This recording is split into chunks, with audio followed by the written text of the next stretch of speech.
सभी का स्वागत है। राजस्थान बोर्ड कक्षा 10 मैथ साधारण संख्या में हम वास्तविक संख्या पढ़ रहे थे और उसमें हमने यूक्लिड विभाजन प्रमेय पढ़ लिया है। अब हम पढ़ेंगे यूक्लिड विभाजन प्रमेय है उसमें एल्गोरिथम लगा के एचसीएफ कैसे ज्ञात करें। तो यूक्लिड विभाजन प्रमेय का एक अन्य जो उपयोग है, हमने पढ़ा था कि पिछले वीडियो में कि कोई संख्या पूर्णांक है उसको किस रूप में लिखा जा सकता है, ये यूक्लिड विभाजन प्रमेय द्वारा बताया जा सकता है। अब है अगर इसका दूसरा अनुप्रयोग देखें एचसीएफ ज्ञात करने में। एचसीएफ क्या होता है? महत्तम समापवर्तक, हाईएस्ट कॉमन फैक्टर। तो वो ज्ञात करने के लिए एक विधि काम ली जाती है जिसका नाम है यूक्लिड विभाजन एल्गोरिथम, जिसको हिंदी में कलन विधि भी कहते हैं। तो पहले हम जान लेते हैं कि ये एल्गोरिथम क्या होता है। और हमने पहले पढ़ा था प्रमेय, तो एल्गोरिथम और प्रमेय का में दोनों में क्या अंतर होता है वो हम जानते हैं। तो हम देखें प्रमेय का क्या होती है। प्रमेय का है एक सिद्ध किया हुआ कथन होता है। क्या होता है? एक सिद्ध किया, एक जो बात है वो पहले से ही प्रूफ होती है, वो प्रमेय का होती है। और उस प्रूफ बात का है अन्य बात को प्रूफ करने में उसका प्रयोग किया जाता है, उसको हम प्रमेय का कहते हैं। जैसे हम कहते हैं कि त्रिभुज के तीनों कोणों का योग 180 डिग्री होता है, तो ये एक प्रमेय का है, ये सिद्ध किया हुआ कथन है। और अब जैसे ही हमें ये तय करना होता है कि हाँ वास्तव में जो कि एक ही सरल रेखा पर जो बना हुआ कोण कितना होता है, 180 डिग्री का होता, तो उसको सिद्ध करने के लिए हम त्रिभुज के जो तीनों कोणों के योग का है प्रयोग कर सकते हैं। तो यही बात है कि प्रमेय का एक पहले से जो सिद्ध किया हुआ कथन होता है उसका प्रयोग करके हम अन्य बात को है अन्य चीज़ को है सिद्ध करने में उसका प्रयोग करते हैं। अब आता है एल्गोरिथम क्या होती है। एल्गोरिथम क्या होती है? एल्गोरिथम क्या होती है? एक श्रृंखला होती है, वो कोई प्रमेय का नहीं होती है, वो एक स्टेप बाय स्टेप्स होते हैं, चरण होते हैं। उसमें बहुत सारे हो सकता है एक चरण में ही काम हो जाए, हो सकता है 2 चरण में काम हो, परंतु उसमें जो प्रोसेस होगी वो अपने आप चलती जाए, निरंतर चलती रहेगी। तो एल्गोरिथम क्या एक सुपरिभाषित, पहले से ही परिभाषित होती है, सुपरिभाषित चरणों की एक श्रृंखला होती है, जिसको हम चेन कह सकते हैं, जो कि एक विशेष प्रकार की समस्या को हल करने की प्रक्रिया या विधि होती है। तो ये किसी समस्या को हल करने की एक विधि है, प्रक्रिया है, जो कि एक चरणबद्ध रूप से है चलती रहती है। जैसे हम विभाजन एल्गोरिथम के माध्यम से हैं एचसीएफ ज्ञात करते हैं, तो वो कैसे ज्ञात करेंगे देखते हैं। माना सी और डी 2 पूर्णांक है, माना सी वे डी 2 पूर्णांक। आप कुछ भी ले सकते हैं, ए भी ले सकते हैं, पी क्यू ले सकते हैं, कुछ भी ले सकते हैं सी। तो हमने लिखा सी और डी 2 धनात्मक पूर्णांक है। ये जो एल्गोरिथम है वो भी है धनात्मक पूर्णांकों पर ही ये लागू कर रहे हैं यूक्लिड के अनुसार। हम ऋणात्मक पूर्णांकों को यहाँ यूज में नहीं लेंगे। धनात्मक पूर्णांक इस प्रकार है कि सी में कि सी है वो ग्रेटर देन डी, तो सी व डी का एचसीएफ निम्न प्रकार ज्ञात किया जा सकता है। तो सबसे पहले जो चरण लेंगे हम क्या करेंगे, इसमें यूक्लिड विभाजन का प्रयोग करेंगे। सी व डी में यूक्लिड विभाजन प्रमेय का प्रयोग करेंगे।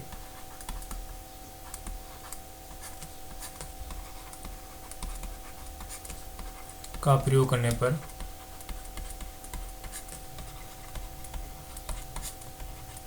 तो हम देखेंगे कि ये जो C है वो क्या होगा, उसमें अगर हम D का भाग दें, माना D का भाग गया Q बार, कितनी बार गया Q बार, और R शेष रह गया।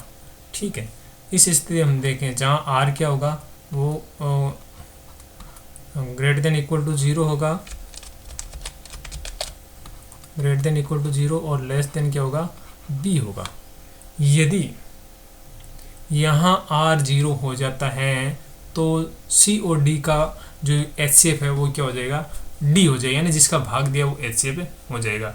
अगर R 0 नहीं होता है, यदि R 0 नहीं होता है तो पुनः हम क्या करेंगे, R और D में है वही प्रोसेस वापस स्टार्ट कर देंगे। हमने पहले C और D में चलाई थी, अब हम किस में चलाएंगे D और R में। D क्या है भाजक और आर क्या है, सेंसफल। और ऐसी प्रक्रिया तब तक चलाते रहेंगे भाजक और सेंसफल में जब तक कि आर 0 नहीं हो जाए। और जिस भाजक का भाग देने पर आर 0 आ जाता है उस स्थिति में हम कहेंगे कि वो भाजक क्या होगा, HCF होगा।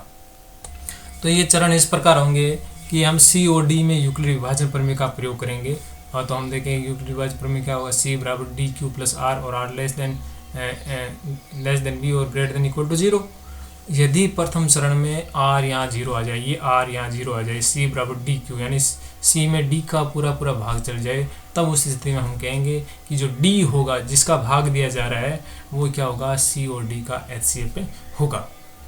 यदि R 0 नहीं आए तब उस स्थिति में हम क्या करेंगे, पुनः C और D में हम नहीं लगाएंगे, हम जो यूक्लिड विभाजन प्रमेय वो किस में लगाएंगे, D और R में, यानी भाजक और सेंसफल में है, पुनः विभाजन प्रमेय का लगाएंगे। और ये प्रक्रिया तब तक जारी रखेंगे जब तक कि सेंसफल 0 नहीं आ जाए।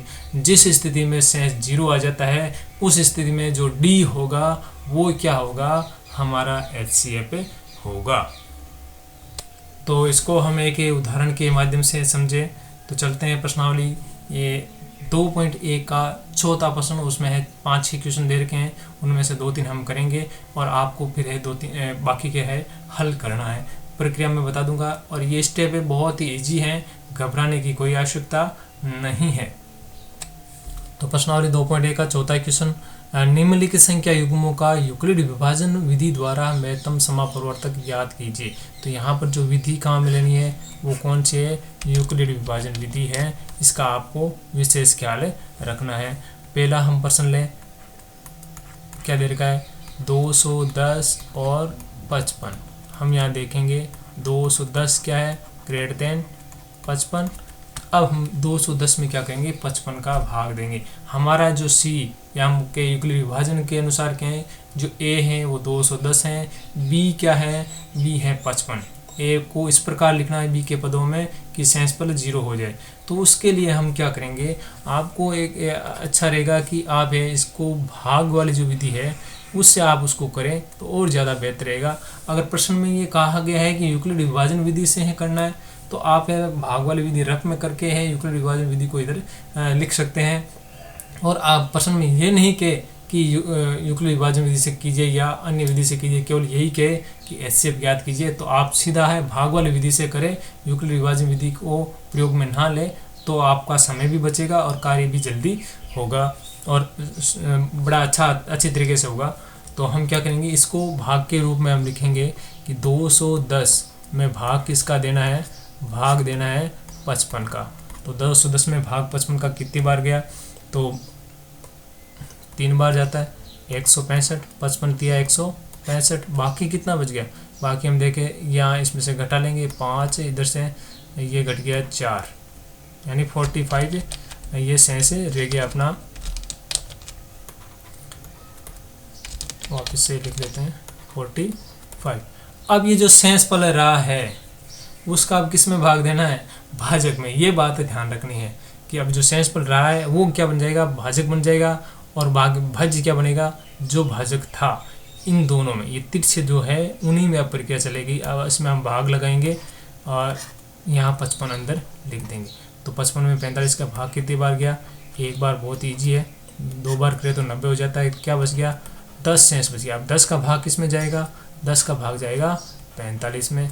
ठीक है, 10 का भाग 45 में कितनी बार जाता है, 4 बार। 10 चौक 40, क्या बच गया, 5 बच गया। अब 5 का भाग किस में देना है, हमें 10 में देना है। किस में देना है, 10 में। कितनी बार गया, 2 बार।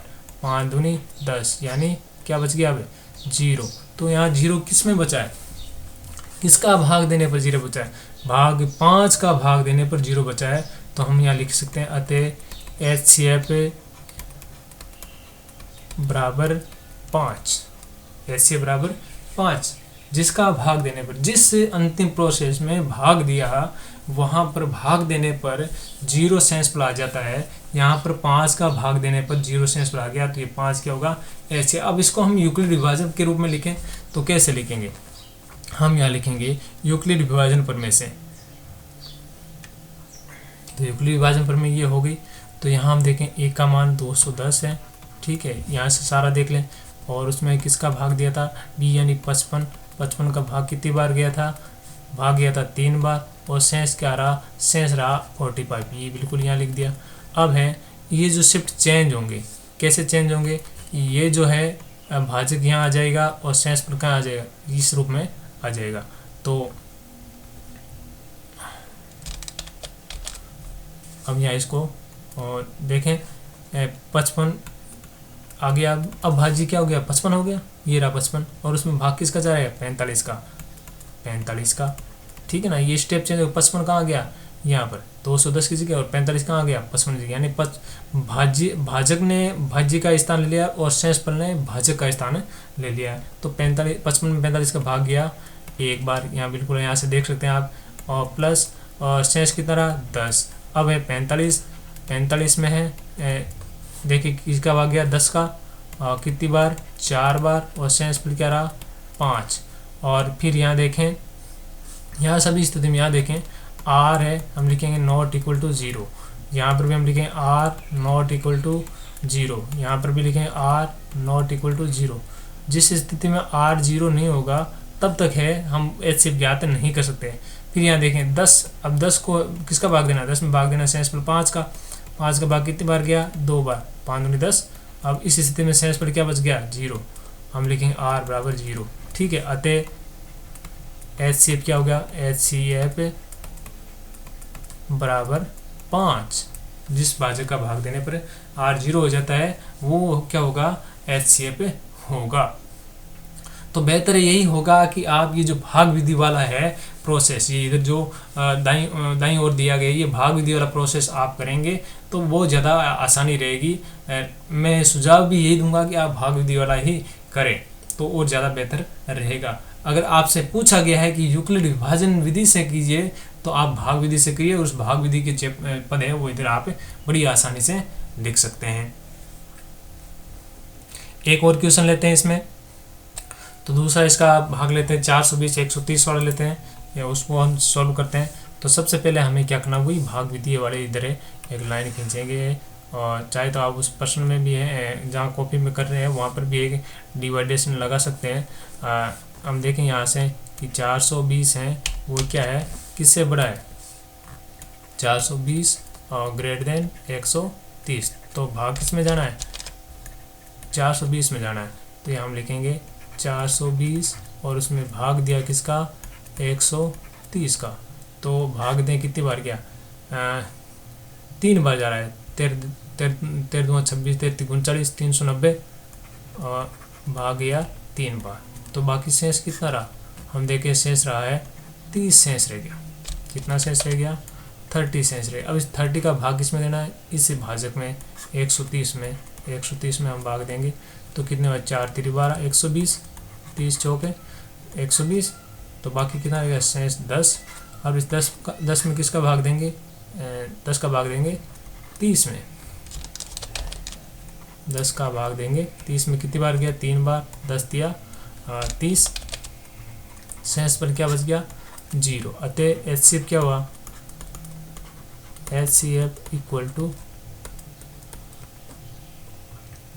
किसका भाग देने पर शेष पर 0 आया, 10 का, तो आंसर 10। तो यहाँ लिखेंगे यूक्लिड विभाजन प्रमेय से, यूक्लिड विभाजन प्रमेय से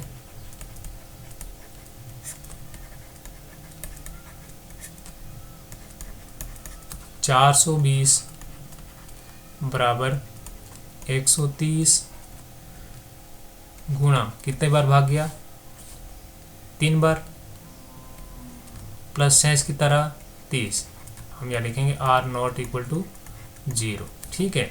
दूसरी स्थिति में जो 130 या 420 की जगह आ जाएगा और उसमें भाग किसका जाएगा, शेष पर का 30 का, और कितनी बार गया, 4 बार, शेष कितना बच गया, 10। यहाँ पर भी हम लिखेंगे R नॉट इक्वल टू 0।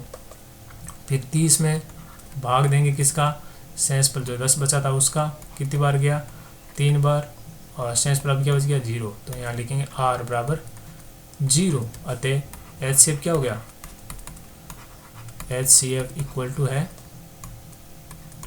10 जिसका भाग देने पर 10 का भाग देने पर है ये सेंस पर 0 आया, तो हम HCF क्या लिखेंगे 10 लिखेंगे। तो इस प्रकार है आप HCF निकालने वाले समस्त जो प्रश्न है इस यूक्लिड विभाजन प्रमेय से बड़ी आसानी से इस तरीके से कर सकते हैं। अगर आपको मान लो कि बड़ी संख्या है उसका भाग आता नहीं, एक भाई 130 का 420 में भाग दे तो कैसे देगी साहब, हमने तो 130 का पढ़ा ही नहीं पढ़ा। तो पढ़े पढ़ने की आवश्यकता नहीं है, हम क्या करें इनको जोड़ जोड़ के एक बार से गुणा करो, 2 बार गुणा कर दो, 3 बार गुणा करके चेक कर लो।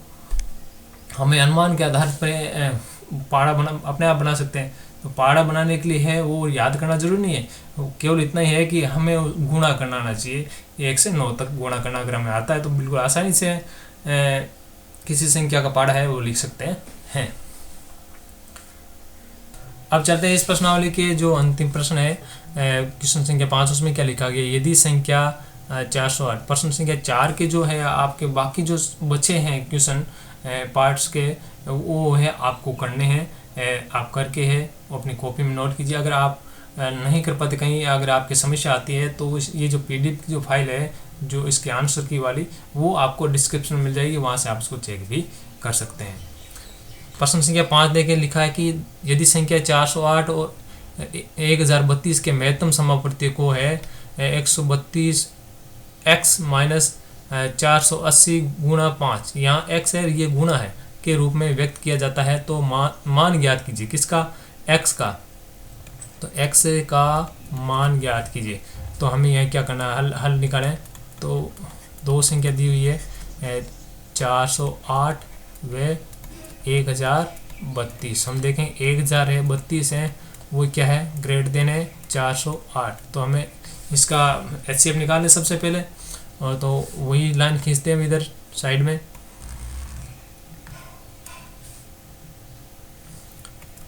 1032 में किसका भाग दें, 408 का भाग दें। कितनी बार गया, 2 बार, 816। कितने बच गए, 216 बच गए। अब इस 216 का भाग किस में जाएगा, 408 में। कितनी बार गया, 1 बार, क्योंकि 216 432 हो जाता है, तो 216। कितना शेष रहा, हम घटा लेंगे। 8 में से 6 गया 2, और 10 में से ये 40 में से 21 गए, 19 शेष रह गए। 192 बच गया। 192 का भाग इसमें देंगे 216 में। कितनी बार गया भाग, यहाँ पर भी 1 बार जाएगा, तो कितना शेष रह गया। यहाँ से आप देख सकते हैं शेष है वो रह गया है 24। अब इस 24 का भाग किसमें देंगे, 192 में। 192 में 24 का भाग दें तो 24 का पहाड़ा देखें तो 8 बार बोले तो कितना आता है, 192 आता है। तो उस स्थिति में शेष पर क्या हो गया, 0। तो यहाँ इसको यूक्लिड विभाजन प्रमेय से लिखे तो लिखेंगे यूक्लिड विभाजन प्रमेय से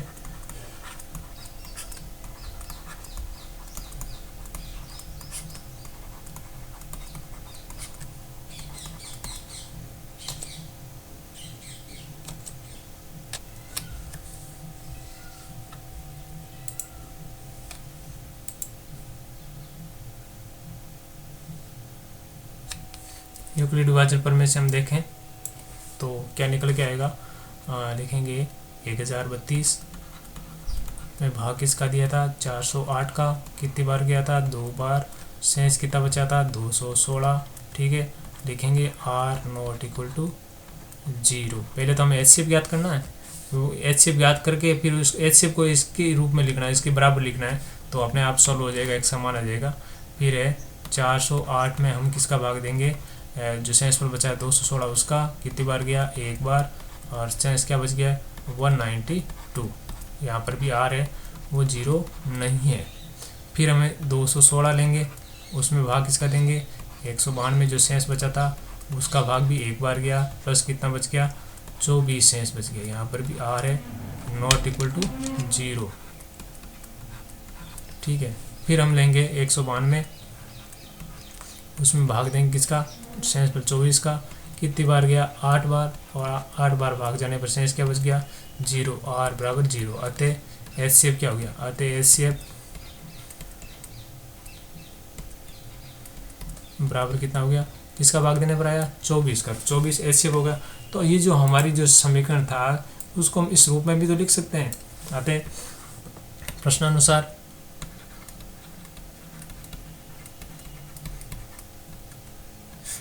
प्रश्न में क्या कहा, ये जो 24 है वो किसके बराबर होगा, 1032 x गुणा 408 गुणा 5 इस रूप में होगा। तो इस यहाँ से हमें x का मान ज्ञात करना है, इस x का मान है ज्ञात करना है। तो सरल करें इसको, 24 बराबर 1032 x, इसको सॉरी यहाँ माइनस है, ये माइनस का चिन्ह है यहाँ पर, माइनस 408 को अगर 5 से गुणा करें तो कितना आया, 2040। ठीक है, सरल करें और आगे।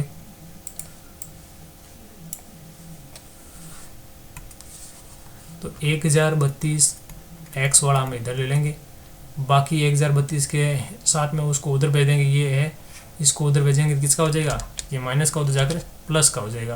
तो उधर ऑलरेडी क्या है 24 है, और ये माइनस का उधर जाकर किसका हो जाएगा, प्लस का 2040। तो 1032 x बराबर कितना हो गया, ये 2064।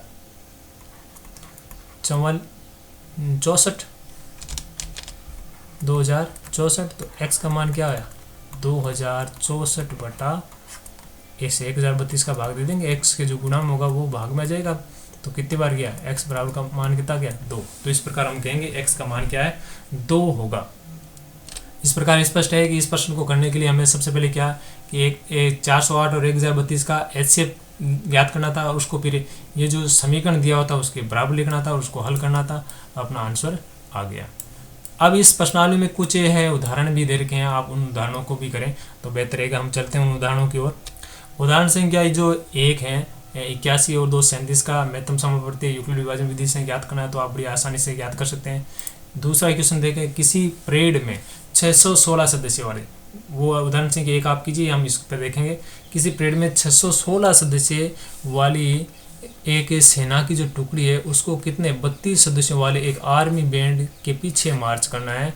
दोनों समूह को समान संख्या वाले स्तंभों में मार्च करना है, तो उन स्तंभों की अधिकतम संख्या ज्ञात कीजिए। अधिकतम संख्या पूछिए, इसका नाम हाईएस्ट कॉमन फैक्टर, तो क्या हो गया HCF।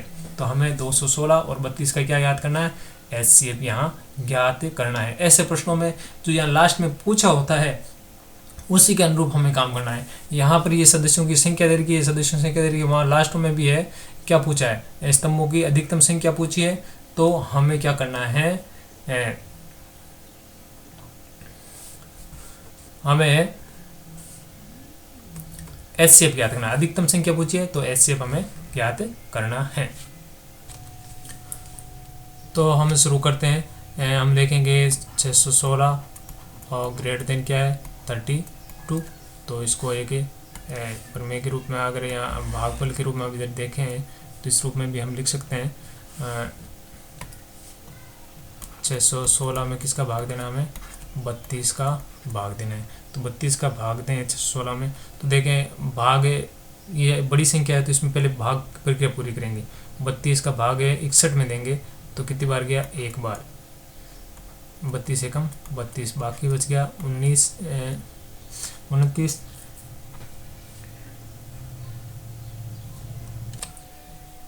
अब इसमें भाग जाएगा 32 का कितनी बार, 9 बार भाग जाएगा। 32 ने क्या होता है 288।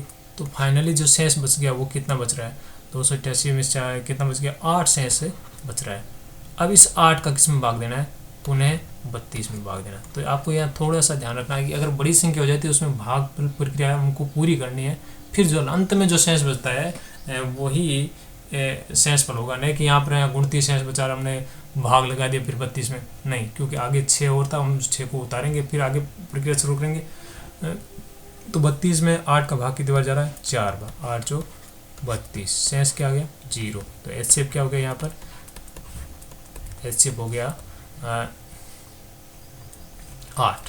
तो इसको यूक्लिड विभाजन प्रमेय के रूप में लिखें तो 616 बराबर 32 गुणा कितनी बार गया 32 के बाद 19 बार, प्लस शेष कितना बच गया 8। R not equal to 0। फिर हम क्या करेंगे 32 में भाग देंगे अब इसका शेष प्लस 8 का, कितनी बार गया 4 बार, सेंस क्या बच गया 0, तो हम यहाँ लिखें r बराबर 0 अतः HCF बराबर है कितना हो गया 8। तो यही यूक्लिड विभाजन एल्गोरिथम है जिसमें हमें तय करना होता है एक प्रक्रिया है वो चरणबद्ध उस रूप से चलना है और अंत में वो कहेगा कि जहाँ r 0 है वहाँ क्या होगा HCF आ जाएगा। तो इस यूक्लिड विभाजन एल्गोरिथम के द्वारा यूक्लिड विभाजन प्रमेय का प्रयोग करके हम HCF ज्ञात कर सकते हैं। उदाहरण संख्या 3 देखें, वो भी काफ़ी महत्वपूर्ण है कि वह सबसे बड़ी संख्या है। सबसे बड़ी संख्या, तो सबसे बड़ी संख्या पूछा तो HCF होता है हाईएस्ट कॉमन फैक्टर जो 245 और 253 को इस प्रकार विभाजित करता है। यानी वो बड़ी संख्या क्या करता है, इसको विभाजित करता है, इनमें भाग देता है। जाहिर सी बात है इनमें उनका भाग नहीं जाता है, बड़ी संख्या में इन जो दो संख्या उनका भाग नहीं जाता है, इन दो संख्याओं में उस बड़ी संख्या का भाग जाता है। यानी वो बड़ी संख्या इनका एक फैक्टर है और इनमें भाग दें तो इस प्रकार विभाजित करती हैं कि प्रत्येक स्थिति में 5 शेष बचता है। यानी 245 में उस संख्या का भाग दें तो 5 शेष बचता है और 2053 में अगर उस संख्या का भाग दें तो भी क्या बचता है 5 शेष बचता है। तो वो संख्याएं क्या होगी, वो सबसे बड़ी संख्या क्या होगी। अब उसको तो हम ऐसे ज्ञात कर नहीं सकते, 245 और 253 से भी हम सीधे HCF नहीं निकाल सकते क्योंकि इसमें उस संख्या का भाग नहीं जाता है। तो भाग कब जाता है, हमें यहाँ वो एक क्लू दे रखा है कि उस HCF का भाग देने पर हमें शेष 5 बचता है। तो हम क्यों न करें, क्यों न हम इन दोनों में से 5-5 घटा लें तो वो संख्या प्राप्त हो जाएगी, वो सबसे बड़ी संख्या प्राप्त हो जाएगी। उसमें पूरा भाग जाएगा और पूरा भाग जाएगा तो हम क्या करें उन दोनों संख्याओं का HCF बड़ी आसानी से निकाल लेंगे। तो हम यहाँ लिखेंगे दोनों संख्याओं में 5 घटाने पर 5 शेष पर बच रहा था वो घटा दें तो भाग पूरा जाएगा। तो 245 माइनस 5 तो कितना बच गया 240 और 2053 माइनस 5 बराबर कितना हो गया 2048। तो इस अतः 240 व 2048 में अभिष्ट संख्या का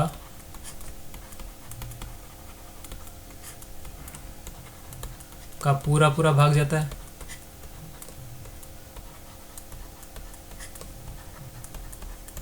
ठीक है,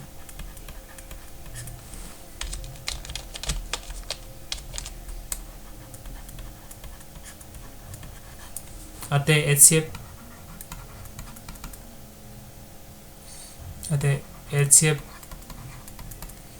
निकालें। HCF निकालने की जो हमारे पास में जो विधि है, दोनों विधियां हम काम लेंगे। लाइन खींच लेते हैं इधर।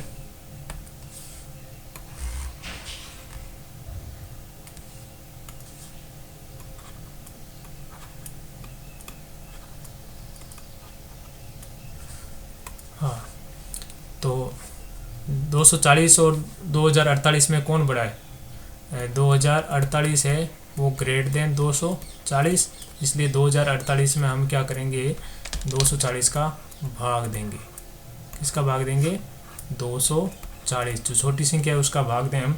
तो भाग कितनी बार गया, हम भाग दें पहले भाग दें सीधा एक बार जाता नहीं है तो सीधा भाग जाएगा, गुणा करेंगे हम 8 से गुणा करेंगे इसको, तो कितनी बार भाग जाएगा 8 से गुणा करें 1920 आता है। तो शेष पर कितना रह गया 8 2, ठीक है 128 शेष रह गया। अब इसे 128 का भाग इसमें देंगे 240 में भाग देंगे तो कितनी बार गया 128 दो 128 दो 256 हो जाता है तो एक बार ही भाग गया 128। बाकी कितना बच गया 112 शेष बच जाता है। अब 112 का है भाग किस में देंगे 128 में, तो कितने बार गया यहाँ पर भी एक बार हो जाता है 112 कम 112 दुआ 224 हो जाता है, ज़्यादा हो गया। तो यहाँ पर कितना शेष बच गया देखिए 16 शेष बच गया। अब 16 का भाग किस में देंगे 112, 16 का 112 में भाग कितनी बार जाएगा, 16 7 की 112, तो भाग 7 बार गया, सेंस पर 0, अतः हम यहाँ लिख सकते हैं अतः HCF बराबर क्या हो गया, 16 हो गया। तो वो अभिसंख्या क्या होगी, 16 होगी, जिसका भाग देने पर 245 और जो 2053 था उसमें इस अभिसंख्या का है, हम देख रहे हैं यहाँ 2048 और 2040 में, ये जो 2048 और 240 है इसमें तो 16 का भाग बराबर जाता है, परंतु 2045 और 2053 में है भाग देने पर क्या बचता है, दोनों स्थितियों में 5 बचता है। तो इस प्रकार वो सबसे बड़ी संख्या क्या होगी, वो 16 हो जाएगी। तो यूक्लिड विभाजन प्रमेय का रूप में हम लिखे हैं तो हम यहाँ लिख सकते हैं, यूक्लिड विभाजन प्रमेय से 2048 में किसका भाग दिया, 240 का, कितनी बार गया था, 8 बार गया था, शेष क्या बचा 128, r नॉट इक्वल टू 0।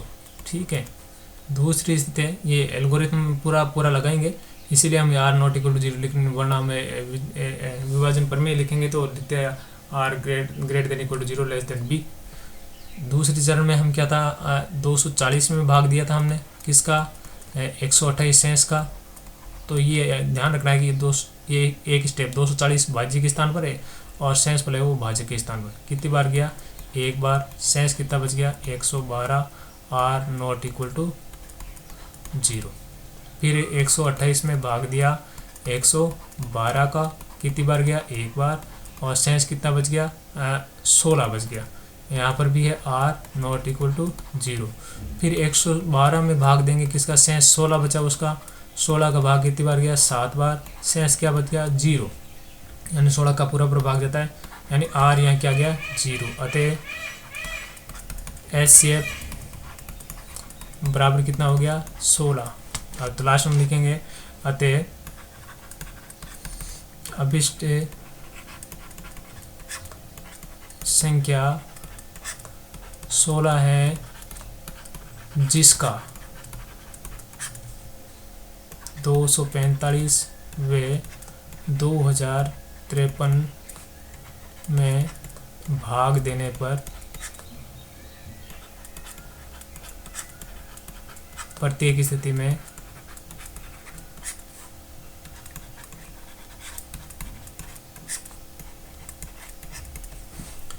पांच शेष पर बचता है।